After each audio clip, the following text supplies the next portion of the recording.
Good morning. आज का topic है explain rectangular components of A vector. Rectangular components हमें एक्सप्लेन करने हैं एक वेक्टर के। आज का ये टॉपिक है, एक इम्पोर्टेंट टॉपिक है, इसको सीखना है, पेपर में भी आ सकता है और इसकी एप्लीकेशंस भी है। Rectangular components of A vector, ये रेजोल्यूशन ऑफ वेक्टर का ही दूसरा टॉपिक है। ठीक है बेटा, आप लोग देख लीजिए। ये एक कोऑर्डिनेट सिस्टम है जिसमें मैंने टू म्यूचुअली परपेंडिकुलर एक्सिस ले ली। एक एक्सिस बेटा ओ एक्स और एक है ओ वाई। ठीक है बेटा, हमने क्या करना है, एक वेक्टर लेना है। एक वेक्टर लेना है बेटा ऐसे। इस वेक्टर को नाम रखा मैंने vector A. OP vector, OP vector से मैंने रिप्रेजेंट किया, ये वेक्टर ए है। इधर सुनिए, अगर मैं इसको रिजॉल्व करूंगा, इस वेक्टर को मैं रिजॉल्व करूंगा टू रेक्टेंगुलर कंपोनेंट से। एक कंपोनेंट इसको अलोंग एक्स एक्सिस आएगा, वो हो गया ए एक्स वेक्टर, और एक कंपोनेंट आएगा यहां से वाई एक्सिस पर। वाई और ये परपेंडिकुलर है, एक्स एक्सिस और वाई एक्सिस परपेंडिकुलर है, और ये कंपोनेंट हो गया बेटा ए वाई वेक्टर। ठीक है बेटा, अगर आप लोग इसको पी एम यहां पर रखेंगे, इसको पी एन रखेंगे, वो बाद में डायग्राम में बताता हूं। मैंने बेटा वेक्टर ए को रिजॉल्व कर दिया टू कंपोनेंट्स में। एक कंपोनेंट ए एक्स वेक्टर है, एक कंपोनेंट ए वाई वेक्टर है। अभी मैं वो समझाऊंगा आगे। लेकिन ये ए एक्स वेक्टर और ए वाई वेक्टर आपस में म्यूचुअली परपेंडिकुलर है, ये इसको परपेंडिकुलर है। अगर एक वेक्टर को हम रिजॉल्व करेंगे दो कंपोनेंट्स में, याद रखिए, अगर एक वेक्टर को हम रिजॉल्व करेंगे दो कंपोनेंट्स में, एक कंपोनेंट ये है, एक कंपोनेंट ये है, लेकिन वही कंपोनेंट्स अगर म्यूचुअली परपेंडिकुलर हो आपस में, ये कंपोनेंट और ये कंपोनेंट म्यूचुअली परपेंडिकुलर है आपस में, then such components we called as rectangular components. A x vector और ए वाई वेक्टर जो है बेटा, ये रेक्टेंगुलर कंपोनेंट्स है किसके, वेक्टर ए के। क्यों है रेक्टेंगुलर, क्यों नाम दिया गया है इनको रेक्टेंगुलर कंपोनेंट्स? कंपोनेंट्स तो है ये, लेकिन रेक्टेंगुलर कंपोनेंट्स कब नाम देते हैं? when they are mutually perpendicular to each other, when they are perpendicular या mutually perpendicular to each other, then such components we called as rectangular components। मैं फिर से बताता हूं, when a vector, अगर मैंने वेक्टर a को रिजॉल्व कर दिया टू कंपोनेंट्स में, ए एक्स वेक्टर और ए वाई वेक्टर, अगर ये ए एक्स वेक्टर और A Y vector mutually perpendicular हो आपस में, तो ऐसे कंपोनेंट्स को हम बोलते हैं रेक्टेंगुलर कंपोनेंट्स।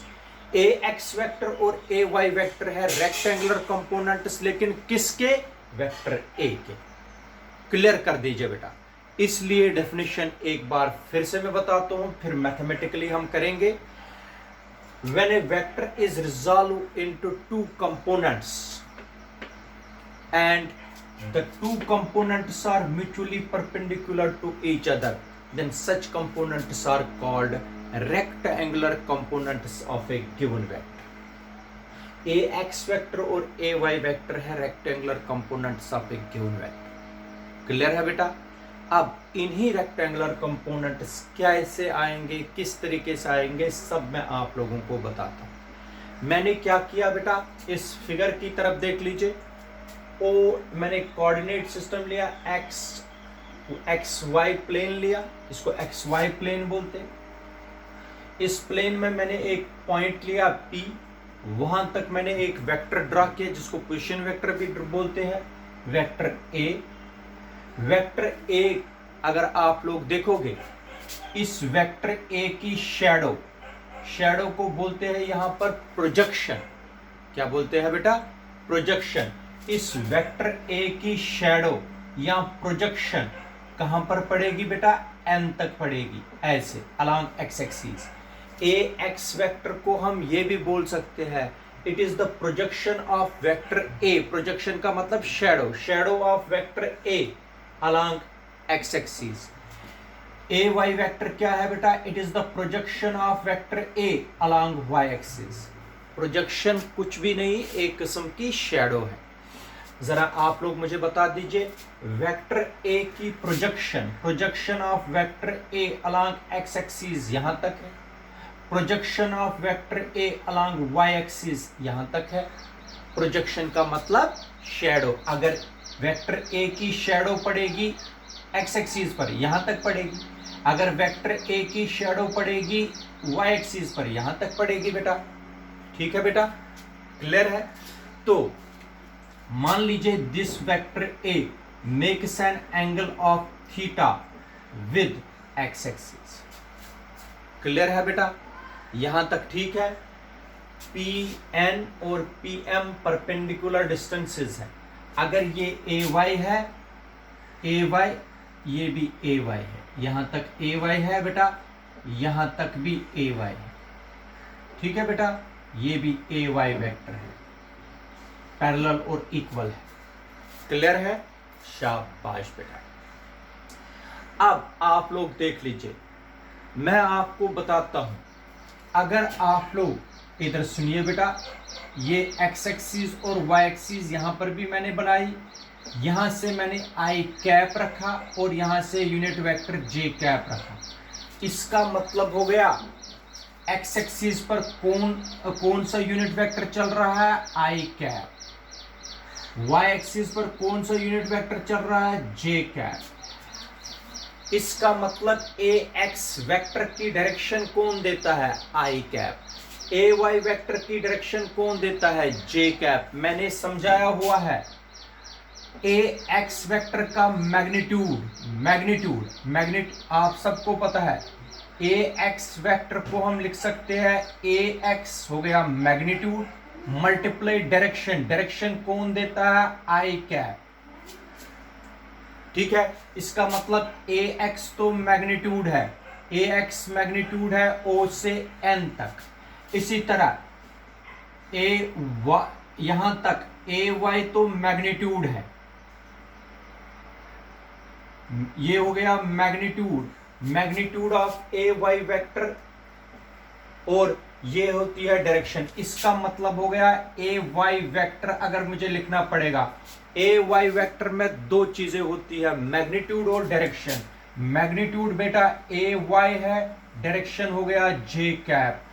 ये याद रखना बेटा, क्लियर कर देना। ax वेक्टर और ay वेक्टर, ax वेक्टर हो गया ax into i cap, ay vector हो गया ay into j cap.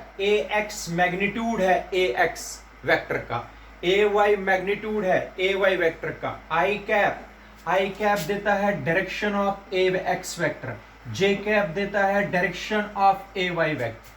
Clear कर देना, कोई कंफ्यूजन नहीं रहना चाहिए। शाबाश बेटा। अब आप लोग देख लीजिए, हमें रेक्टेंगुलर कंपोनेंट्स बताने हैं। रेक्टेंगुलर कंपोनेंट्स वेक्टर ए के बताने हमें रेक्टेंगुलर कंपोनेंट्स। आप लोग देख लीजिए, in triangle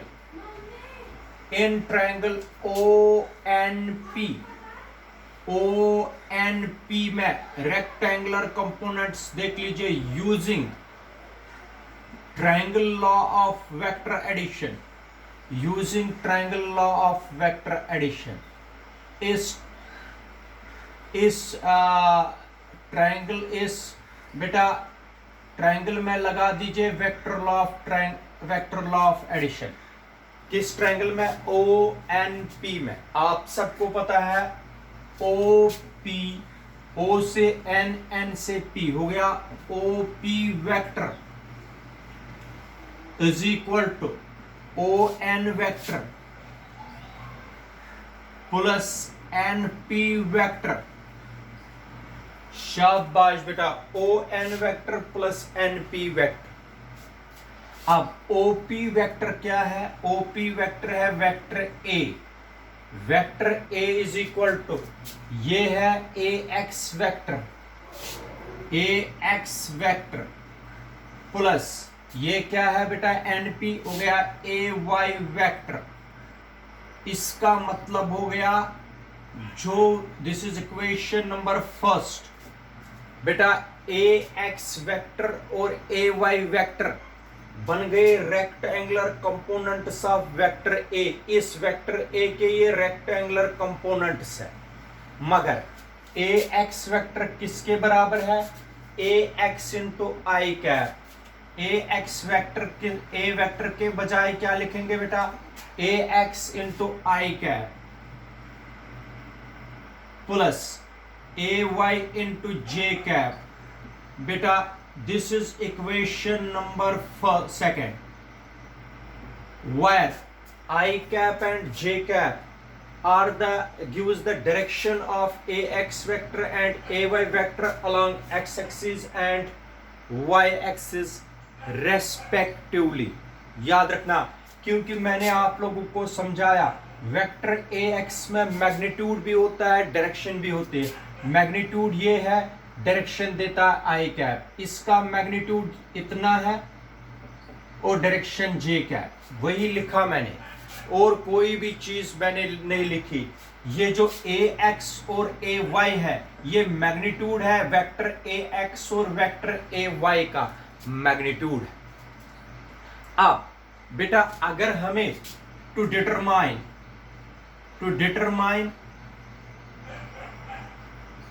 A x and A y, A x और ए वाई अगर हमें डिटरमाइन करने हैं, ये ए एक्स और ए वाई हमें डिटरमाइन करने हैं, ठीक है बेटा? तो डिटरमाइन ए एक्स और ए वाई जब मैं डिटरमाइन करूंगा तो सॉरी, फिर इसमें सब्स्टिट्यूट करेंगे। इधर देख लीजिए, इन ट्रायंगल ओ पी या O N P, in triangle O N P, मिला triangle O N P. Clear है बेटा? इस ट्रायंगल में आप लोग देख लीजिए कैसे करेंगे हम क्वेश्चन। जरा आप लोग निकाल दीजिए, अगर ए एक्स और ए वाई निकालना है, कॉस थीटा किसके बराबर है इस ट्रायंगल में? Base upon hypotenuse. बेस किसके बराबर है बेटा? बेस कॉस थीटा के ट्रिग्नोमेट्रिक वैल्यू निकालने के वक्त चाहे कॉस निकालेंगे, साइन निकालेंगे, टैन निकालेंगे, सिर्फ मैग्नीट्यूड लेना पड़ता है, डायरेक्शन नहीं, वेक्टर नहीं। शाबाश। बेस क्या है बेटा? बेस है ओ एन, हाइपोटेनस है ओ पी। शाबाश बेटा। ओ एन हो गया ए एक्स, ठीक है। हाइपोटेनस क्या है बेटा? Capital A. इसका मतलब हो गया this implies that A x is equal to A cos theta. इसको ये मल्टीप्लाई हो गया, ए एक्स निकल गया ए कॉस थीटा। क्लियर है बेटा? इसका मतलब हो गया ये जो कंपोनेंट है ये है कॉस थीटा वाला, ये वाला component. This is equation number third. बहुत ही इंपॉर्टेंट है, इंफॉर्मेशन आप लोगों को फिर प्रोवाइड करूंगा। पहले इस क्वेश्चन को हम पूरा करेंगे। शाबाश बेटा। अब है साइन थीटा, इसी ट्रायंगल में निकालना है। साइन थीटा जब हम निकालेंगे इसी ट्रायंगल में, तो साइन थीटा होता है परपेंडिकुलर अपॉन हाइपोटेनस। परपेंडिकुलर है एनपी, हाइपोटेनस है ओपी।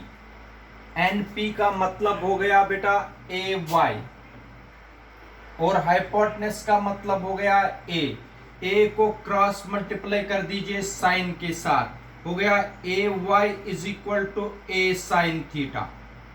क्लियर है बेटा? This is equation number 4। अब आप लोग देख लीजिए, ए एक्स का वैल्यू भी आया, ए वाई का वैल्यू भी आया, ये यहां पर लगा सकते हैं किसमें? इक्वेशन सेकंड में, using third and fourth in second. बेटा क्या बनेगा? A vector is equal to A cos theta into i cap plus A sine theta into j cap. बेटा ये भी रेक्टेंगुलर कंपोनेंट्स बन गए, ये दोनों रेक्टेंगुलर कंपोनेंट्स है, रेक्टेंगुलर कंपोनेंट्स, ये भी रेक्टेंगुलर कंपोनेंट्स है, ये भी रेक्टेंगुलर कंपोनेंट्स है, लेकिन डिफरेंट फॉर्म्स में है। क्लियर है बेटा? अब आप लोगों को मैं बताता हूं अब direction of vector A, direction किस तरीके से निकालेंगे वो देख लीजिए। Direction of vector A, direction of vector ए, मैंने मैग्नीट्यूड बताया तो डायरेक्शन अभी करना है। डायरेक्शन ऑफ वेक्टर ए आप लोगों को पता है, डायरेक्शन हम tan थीटा से निकालते हैं। tan थीटा निकालने के लिए डिवाइड कर दीजिए 4/3, dividing fourth equation by third, तो कर दीजिए बेटा। क्या हो गया? ये हो गया A y upon A x is equal to A sine theta upon A cos theta. A और A cancel, sine upon cos हो गया tan थीटा, tan थीटा हो गया बेटा A y upon A x. ठीक है बेटा? या इसको भी ऐसे, this gives the direction of vector A, और theta is equal to tan inverse, ये इनवर्स हो जाएगा इस side, A y upon A x. बेटा इनवर्स करके this gives the direction of, this formula gives the direction of vector A, और this equation number 5, this gives the rectangular components of vector A, और ये this is the magnitude of A x, और it is the magnitude of A y. कितना है वो हमने निकाल दिया। तो अब मैं जो आप लोगों को इंपॉर्टेंट इंफॉर्मेशन देता हूं, ए एक्स ए कॉस थीटा और A y A sine theta, इसका मतलब क्या है वो आप लोग समझिए।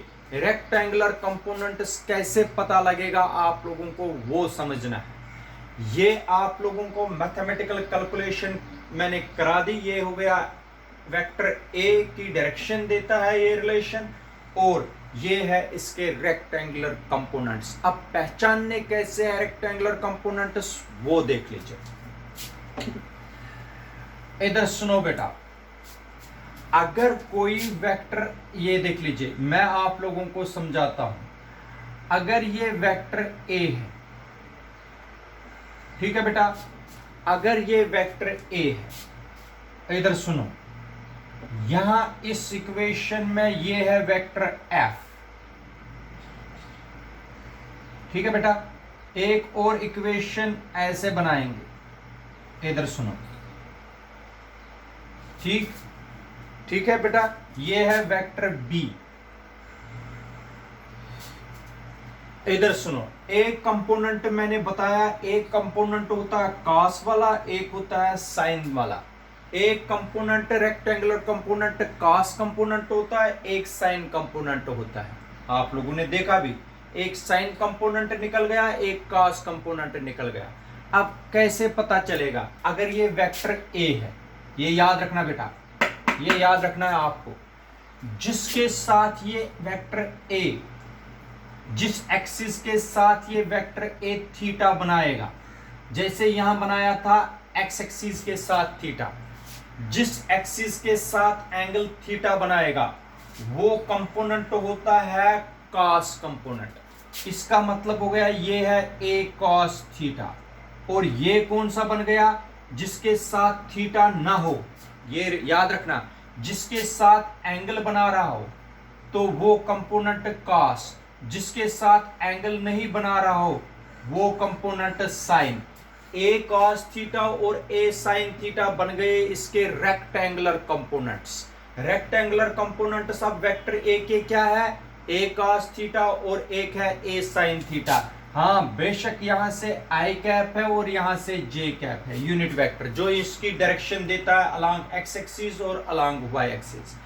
अब अगर ये एफ वेक्टर है बेटा, अगर एफ वेक्टर इस एक्सिस के साथ एंगल थीटा बना रहा है तो कॉस वाला कंपोनेंट कौन सा हुआ, साइन वाला कंपोनेंट कौन सा हुआ, ये आपको पहचानना जरूरी है। मैंने बताया जिस एक्सिस के साथ थीटा बन रहा है, थीटा तो इसके साथ बन रहा है, इस वाली एक्सिस के साथ थीटा बन रहा है, इसलिए ये वाला कंपोनेंट हो गया बेटा एफ कॉस थीटा, और जो दूसरा रहता है जिसके साथ एंगल ना हो वो कंपोनेंट हो गया साइन थीटा वाला।